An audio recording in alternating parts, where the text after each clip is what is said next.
I want to welcome you this morning to Wesley United Methodist Church.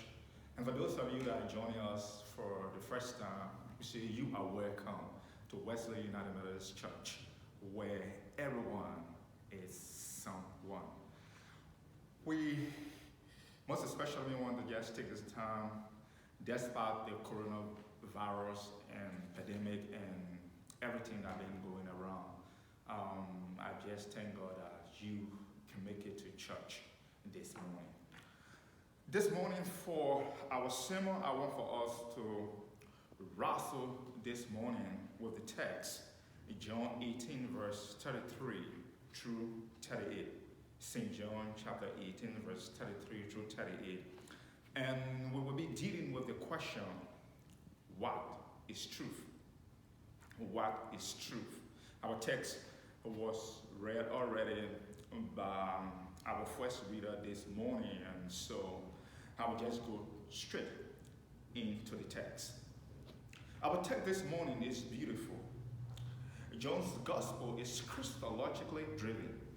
In chapter 20, verse 31, he tells the original recipients that the purpose of his gospel, John's gospel, is that these are written that you may believe that Jesus is the Messiah, the Son of God, and that by believing you may have life in his name.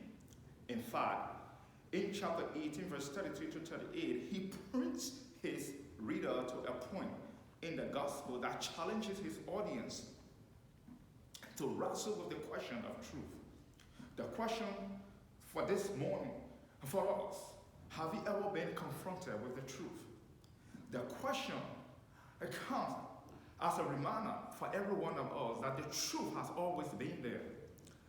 But have we taken care to understand? And if the truth that we have been confronted with, it comes as a message to bring us up to a point of reasoning. Or is it that we ignore the truth and turn our backs on the truth and move in another direction? Specifically in a postmodern world where your truth is different from my truth, and that truth is relative.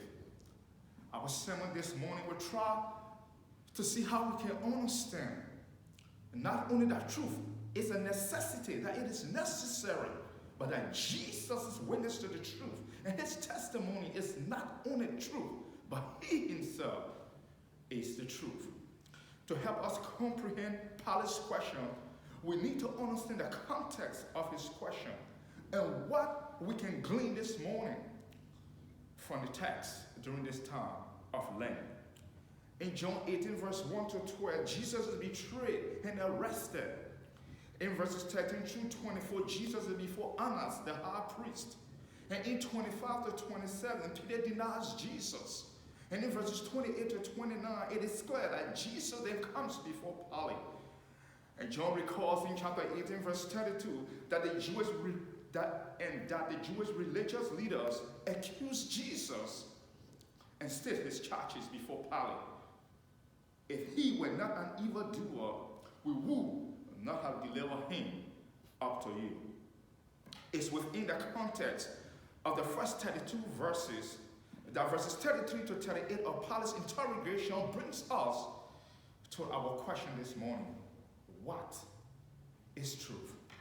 There are two things I want to suggest to us this morning that are answers to Pilate's question.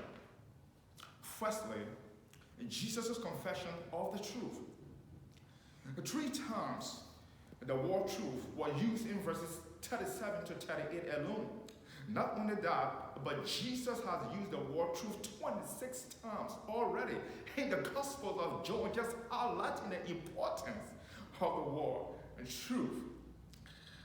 But then in St. John chapter 14, verse 6, one of the I ams, he said, I am the way, the truth, and the life. No man cometh unto the Father but by me. In fact, the Apostle Paul says, salvation is found in no one else, but for there is no other name on heaven given to mankind by which we might be saved. In Acts chapter 4, verse 12. When Christ declares that he is the truth, it was not a declaration of alternative fact. He is who he claims to be. The word truth that is used in St. John chapter 14 verse 6 is the exact Greek word that Pilate uses in 18 verse 38. The word means unconcealed. It means genuineness or authenticity. The question for us this morning is, what part of our lives is not authentic? What part of our lives is being concealed? What's the truth that is hidden and causing us to be separated and not to receive God's blessing, grace and favor? What is it? You see, the truth is always the truth. The problem is, as Jack Nicholson once said, in A Few Good Men, that we can't handle the truth. The second point this morning is that Pilate rejects the truth. It's clear that as Pilate interrogates, he notices that Jesus is not guilty. But Pilate refuses to acknowledge and accept the testimony of Christ as the truth is exemplary of our time. And with the challenge of postmodernism, truth is being relative. People can come close to the saving knowledge of Jesus Christ and yet will not allow their hearts to be humble and surrounded to the Holy Spirit and to experience God's prevailing grace and true faith in Jesus Christ. For most people, they are like King Agrippa. You almost persuaded me to be a Christian. Acts 26 verse 28. The theologian Augustine of Hippo once said, "Where I found the truth, therefore I my God, who is the truth himself." You see, the truth is the voice from the grave that resurrects our hidden secrets. It is the jewel that helps the judge decide our fate. It's the authenticity that makes it in our relationship with God and our community. The truth becomes the truth. I pray that we will not reject the truth and continue to embrace and listen to the voice of Jesus during this time of Lent. And as we join in with Christ through the 40 days time, and even during the time of pandemic, that our reliance on God, who is the truth, will always come as a voice from his word, and that still small voice to comfort us during this time of Lent and this time of COVID-19 pandemic. As I conclude my sermon this morning, I would like for us to understand two things. One, Jesus is the truth, and his witness to the truth is the truth. That's why we listen to his voice. Secondly, when we reject Jesus, we reject the truth. The truth is here this morning. Jesus is here.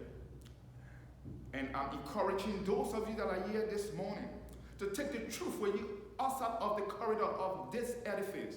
And as you go into the community, proclaiming the truth and making disciples for Jesus Christ, that the truth of God's gospel will shine in the hearts of everyone during this time of Lent and giving hope during this time of COVID-19 pandemic. May we have a time of prayer this morning. Heavenly Father, may you help us to understand and accept your Son Jesus Christ as the truth in this age of many truths. Be with us and help us live the right way, God. And even during this time of COVID-19, I pray, God, that your truth will become the beacon of hope for us, God, and that we will rely on your truth, God. That all other truths are sinking sand, God, and you alone is the truth. In Jesus' name, amen.